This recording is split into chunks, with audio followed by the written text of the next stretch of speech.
milk, café, sugar. Ok. Alors, Oumou Traoré, bonjour. Vous êtes à l'émission donc 3 questions A de Adam TV. Donc, pour expliquer aux personnes qui vont visionner cette vidéo.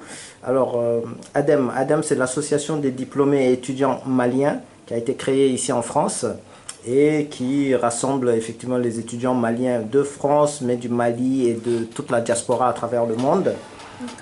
Et au-delà de ça, on s'adresse également aux étudiants africains. Parce que nous avons tous les mêmes spécificités, les mêmes problèmes. Donc pour cette question, alors à travers vous, on va vous poser votre parcours académique. On va également vous poser la question de vos objectifs ou votre parcours éventuellement professionnel et les conseils que vous pourrez donner à tous ceux qui voudraient suivre votre voie. Et surtout que là, ça tombe bien, c'est la période du bac. Ouais. Et vous pouvez effectivement vous adresser aux jeunes bacheliers pour les inspirer, les orienter ou simplement les aider. Alors ma première question au Oumou, donc ça va être tout simplement de te présenter, on se tutoie dans cette émission. Okay. Et ensuite de nous expliquer ton parcours académique. D'accord, donc je me présente, Oumou Traoré, j'ai 23 ans. Donc je vis en France, ici en banlieue parisienne, et j'ai étudié, je fais l'ensemble de ma scolarité en France aussi. Donc pour ce qui est de mon parcours académique, j'ai obtenu un bac économique et social en 2009, donc c'était un bac général.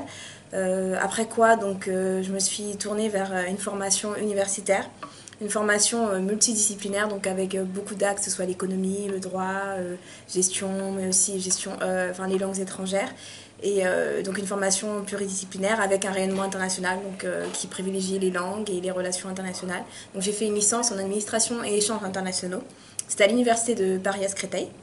Et donc à l'issue de cette licence, donc à la 3e année, j'ai pu effectuer une session d'études au sein de l'université de Sherbrooke. C'est au sein de l'école de politique appliquée de cette université donc, qui est située au Québec, au Canada, pardon. Et donc, c'est vraiment à la suite de ce semestre d'études que j'ai pu m'orienter vraiment professionnellement, à savoir privé, public, économie, politique, etc. Et donc, quand je suis revenue à Paris, donc j'ai décidé de me lancer dans un master. C'est un master en administration et management international des territoires, donc que j'ai effectué donc à l'université de Paris-Créteil, pareil, donc l'UPEC. Et donc, ce master... Dans ce master, en fait, on étudie les relations entre les différents acteurs, que ce soit les acteurs locaux ou alors les acteurs internationaux, les acteurs privés, les acteurs publics. Et donc, j'ai fait 2 majeures, donc une majeure en gestion des collectivités locales. Donc, c'est tout ce qui est communes, conseils régionaux, départementaux. Bon, ça va être autre chose pour d'autres pays. Et puis tout ce qui est donc, relations internationales, que ce soit les relations internationales entre les États, entre les organismes, ou alors les relations entre les différents acteurs, qui soient même à l'intérieur des États. Donc voilà, pour le parcours académique. Donc l'année dernière, j'ai effectué un stage, c'était en Master 1, que j'ai pu effectuer donc, au sein de la délégation malienne auprès de l'UNESCO. Donc un stage de 4 mois donc. Et donc pendant cette période, j'ai pu travailler au sein d'un organisme intergouvernemental donc, qui est axé sur tout ce qui est culture, patrimoine, défense du patrimoine matériel, immatériel et également de l'éducation. Et travailler donc, pour un pays donc, qui m'est cher, mon pays d'origine, le Mali. Donc j'ai intégré la délégation avec laquelle j'ai effectué une période d'apprentissage qui était vraiment riche en découvertes et donc que je recommanderais. Vous avez dit délégation du Mali? Oui, délégation du Mali. Qui vous a appris tout ça? Bah oui, qui m'a appris tout ça. Qui m'a appris tout ça et plein d'autres choses d'ailleurs, parce que j'ai pu participer donc, à l'organisation de la semaine africaine. J'ai pu intégrer la cellule qui a travaillé donc, sur l'éducation pour tous. Et donc, en fait, c'était une cellule qui avait pour mission d'adapter les mécanismes d'évaluation dans nos pays, donc nos pays d'Afrique de l'Ouest, Sénégal, Mali, Mauritanie, etc. Donc, les adapter aux spécificités de nos pays. Et donc, c'était vraiment quelque chose de très intéressant. Il y avait aussi un congrès sur le patrimoine mondial matériel et immatériel qui nous concerne beaucoup pour le Mali, parce qu'il faut savoir qu'on a un patrimoine très, très, très riche.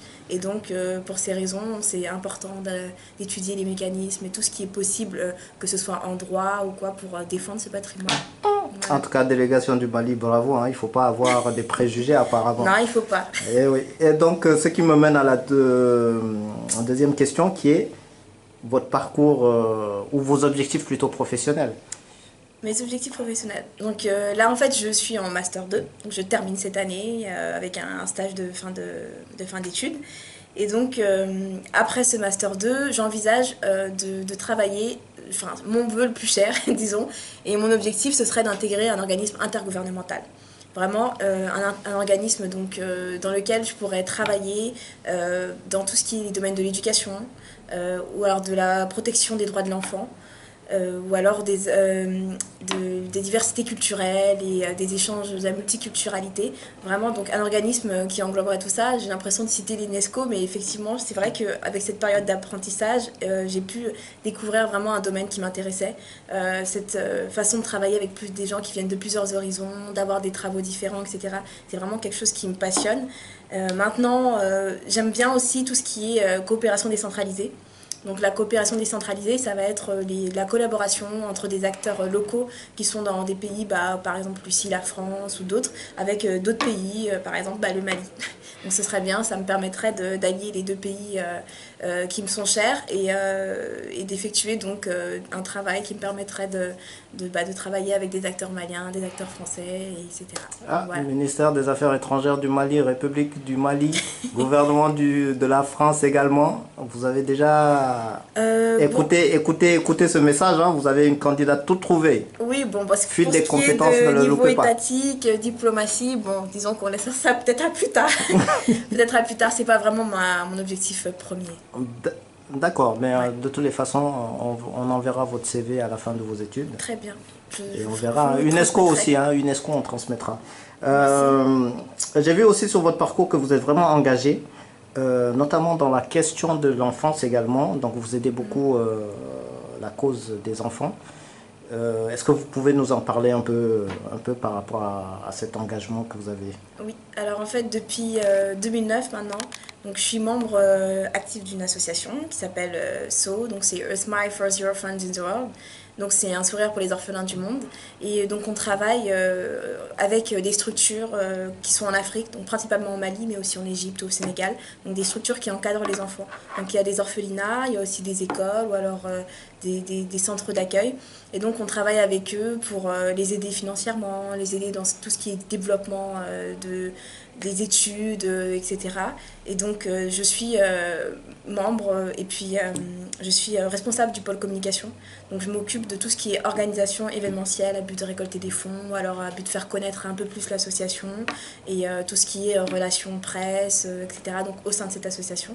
Mais je suis aussi également bénévole dans une autre association qui s'appelle Unité 77. Donc c'est un engagement qui est relativement récent et avec cette association qui travaille aussi avec le Mali, avec des villages, le village de Kounandji par exemple.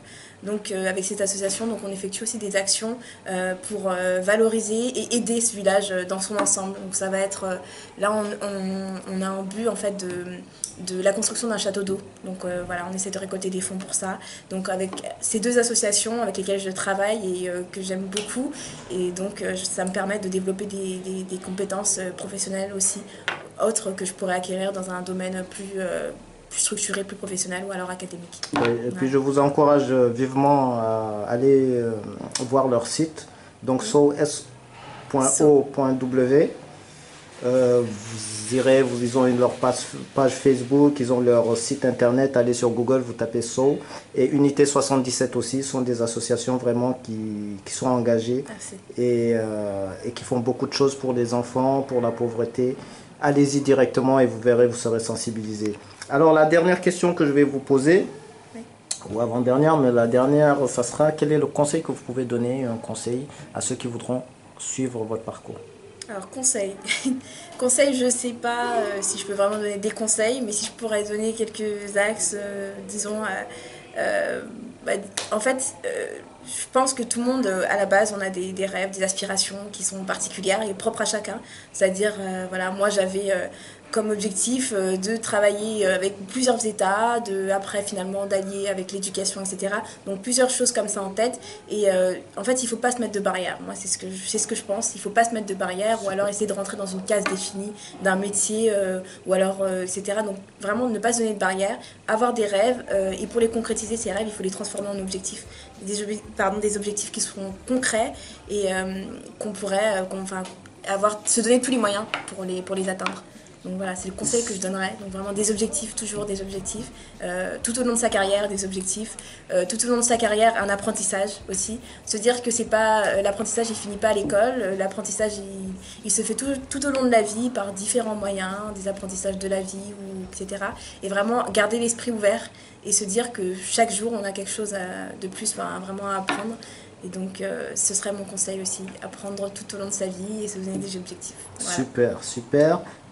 Ibe baba nanke me, ibe baba nankame. Oh, Donny. D'accord. Est-ce que vous pouvez juste faire un dernier message en bambara à travers pour les Maliens? En bambara. Alors, donc ce sera un message à mes confrères, mes consoeurs, mes frères et sœurs donc du Mali et puis même d'ailleurs parce que le bambara on comprend un peu partout. Donc vraiment ba ninya fait un kambulo dinyoma on ka se ka fin munya jamana ye on ka se ka fin munya vraiment un kambulo dinyoma on ka kenyon fait quoi parce que voilà quoi. Merci beaucoup. Aniche ou Iniche? Abekele. Merci. C'était Oumou Traoré sur Adam TV. Merci bien. Yeah, so rise up. Hey, all my people to rise up. Hey, go ahead, rise up. All my people go ahead.